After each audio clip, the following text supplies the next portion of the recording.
এখন ব্যাপারটা হচ্ছে আমরা চাই ফাস্ট ট্র্যাক কোর্টের মাধ্যমে বিশেষ করে মহিলা আর শিশুরা যারা যৌন নির্যাতনের শিকার হচ্ছে ফাস্ট ট্র্যাক কোর্টের মাধ্যমে দ্রুত বিচারের ব্যবস্থা করে দেওয়া, তাহলে দেখবেন হয়তো এগুলো কিছু কমতে পারে।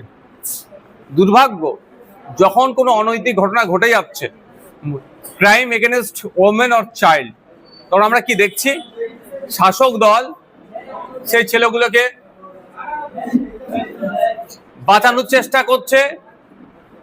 ছোট্ট ঘটনা, লাভ অ্যাফেয়ার, ও প্রেগনেন্ট ছিল, খদ্দের ধরছিল, এই ধরনের বলে আড়াল করার চেষ্টা করছে। ওয়েস্ট বেঙ্গলে হচ্ছে, গত কয়েকদিন ধরে উড়িষ্যাতে যেভাবে পরপর ঘটনা ঘটছে, আপনি শুধু উড়িষ্যা নয়, সারা রাজ্যে দেখুন, উত্তরপ্রদেশ, গুজরাট, বিভিন্ন রাজ্যে দেখুন যেভাবে মহিলাদের উপর অত্যাচার নেমে আসছে, এগুলো বন্ধ হওয়া দরকার।